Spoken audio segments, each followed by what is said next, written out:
national organization providing resources of education, empowerment, and advocacy to lesbian, gay, bisexual, transgender, questioning, or non-gender conforming survivors of sexual and domestic abuse. That's enough. That's huge. That's gigantic. Give yourselves a big round of applause. Give the foundation a big round of applause.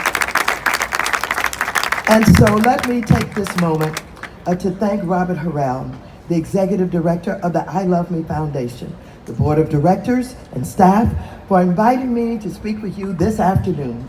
I'm so grateful to this organization for fighting every day to raise awareness of LGBTQ sexual violence and to provide resources for LGBTQ survivors. This is such important work, and I'm proud to be here with you to celebrate your efforts. Let me just say to Robert, that was such a nice thing you did for your mother. You all should not make me this emotional. When you do this to me, you send me back to Washington raising all kind of hell. You get me in trouble. I would also like to congratulate the recipients of the 2018 Breaking Barriers Awards who are here this afternoon. Each of you represents the type of leadership, courage, and strength that is required to advocate for survivors of sexual and domestic abuse. I am thankful for the impact that each of you have had in the lives of millions of women, LGBTQ Americans, children, and others who are often left off of Americans' agenda. I can't tell you how pleased I am to be here with you this afternoon to help celebrate women's empowerment and the power of the Me Too movement. This movement was founded in 2006 by Tarana Burke, who is here with us today. Yes! In order to deal with sexual harassment and sexual violence against women, and is driving women's engagement in politics today. We've seen millions of entertainers, teachers, nurses, young people, seniors, the LGBTQ community, women in the military, members of Congress like my colleagues, Congresswoman Jackie Speer and Congresswoman Gwen Moore, other politicians, and so many others who may have once lived in shame or fear, but are now boldly coming forward to reveal disturbing and grotesque acts of sexual harassment, assault, and rape, oftentimes at the hands of men who believed they were too rich and too powerful to ever be confronted or held accountable.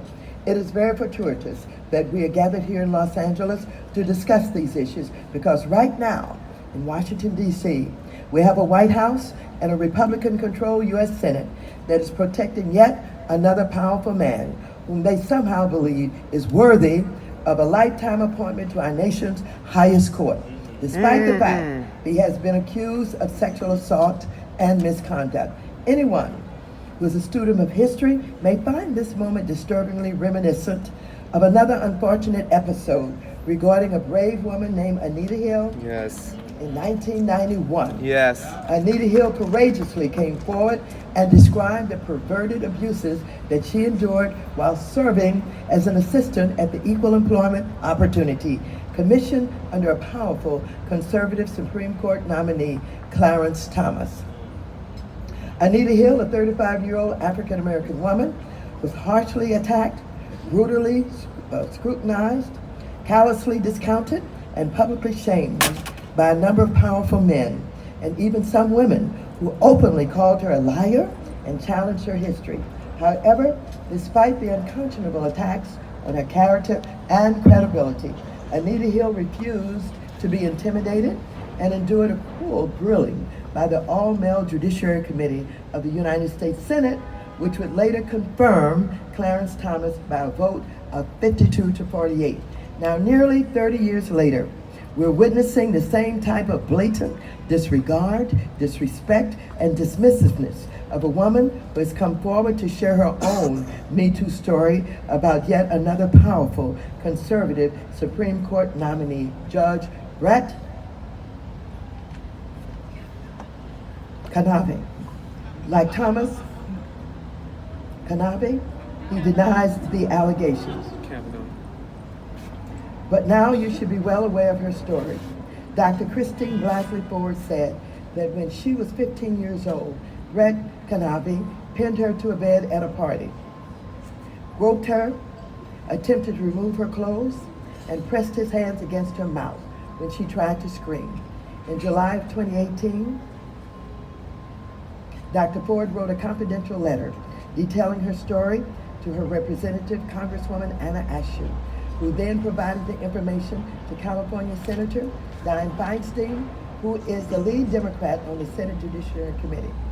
Senator Dianne Feinstein forwarded the matter to the FBI at the conclusion of the Senate confirmation hearings this month. After Dr. Ford's identity was leaked to the press, she agreed to participate in an interview with the Washington Post where she recounted her story, disclosed that she had taken a lie detector test that was administered by a former FBI agent, and shared confidential records from 2012 and 2013 therapy sessions where she discussed a rape attempt at an elite boys' school. Dr. Ford was repeatedly indicated through her lawyer that she was willing to testify before the United States Senate on terms that were fair and secure her safety, following an independent investigation by the FBI. However, this White House and Senate Republicans have no real interest in treating Dr. Ford fairly, nor do they care to call for or review the results of an independent investigation. Senate Judiciary Chairman Chuck Grassley has continued to play political hardball with Dr. Ford. Senator Grassley has not called for an FBI investigation into this matter, nor has he invited any additional expert witnesses to testify. Instead, he has bullied Dr. Ford into testifying on his terms before his committee, which is made up of 11 Republicans, all of whom are men, while his Republican allies double down on their defenses of course, this Senate nominee. On Friday, Senate Majority Leader Mitch McConnell told conservatives at the Value Voters Summit that they could keep the faith. Don't get rattled by all of this. They're going to plow right through it and do our job, he said, in the very near future, and we are going to have our person, Judge Kavanaugh, will be on the United States Supreme Court. Since President Mike Pence also said on Friday, I believe with all my heart that very soon we will get our justice, the one that we want, and he will take his seat on the Supreme Court of the United States of America. Furthermore, this dishonorable president has not only defended him, calling him a fine man with impeccable reputation, but he has now gone so far as to challenge Dr. Ford's credibility. Ladies and gentlemen, when the President of the United States goes out of his way to defend an alleged sexual predator, he's sending a message to all of the men around this country that it's okay to disrespect women. It's okay to discount women. It's okay to doubt women, because in the final analysis, the powerful men in high places that run this country have got your back. And so, I've made my position clear about what we're facing under Donald Trump, who I strongly believe does not deserve to be the President of the United States of America. Donald Trump is a man with no good values, no good character, and no respect for women. At this point, in his disgraceful president, it should shock no one that he's defending his Supreme Court nominee against these accusations. This president does not understand and does not care about the struggles women have faced. He cannot address sexual violence against women, and has proven that he is incapable of providing the type of leadership that the LGBT community, people of color, and other underrepresented groups deserve from our democracy. This president has been accused by nearly 20 women of various forms of sexual misconduct. This president is on tape bragging about grabbing women by their private parts. This president pointed to his Republican primary opponent, Carly Fiorina, and said, look at that face. Would anyone vote for that? I was there in Missouri at the third debate when he stalked Hillary Clinton, stood behind her, breathing down her neck in an effort to intimidate her. This president taunted Senator Elizabeth Warren, saying she was a nasty mouth and gave her a racist nickname. This president insulted Senator Kirsten Gillibrand with a suggestive tweet that implied she begged him for money. Every day, From the White House, this president is leveling attacks on me and my colleagues, the media, the LGBTQ community, children, veterans, families, and anyone that poses a threat to his weak male ego and disastrous public policy agenda. Furthermore, in the 2 years since he has taken his oath of office, Donald Trump has divided this country with his rhetoric and racist dog whistling to his base. He has emboldened and empowered white nationalists, white beaters, pedophiles, and con men selling access to the White House, such as Michael Cohen. He has undermined the rule of law and the Constitution. He has snatched babies from the arms of their mothers and fathers and placed them in cages at the border. He has isolated our allies and decimated our country's standing and leadership around the world. He disrespects our Constitution, and he lies more than any other president we've ever had. He and his family are actively profiting off of the presidency, mixing diplomacy with business opportunities for the corrupt Trump organization. Everyone is watching closely as our special counsel, Robert Mueller, continues his investigation. And I suspect we will learn even more about the extent of collusion between Trump campaign and Russia during the 2016 election. Once all of the dots are connected, I believe Congress will have no choice but to impeach this dangerous man. When that comes, Yes! what a victorious day it will be for women, LGBTQ Americans, and communities around the world for whom Trump represents a universal adversary. Trump represents every man that has abused women, talked down to women, discarded women, and objectified women.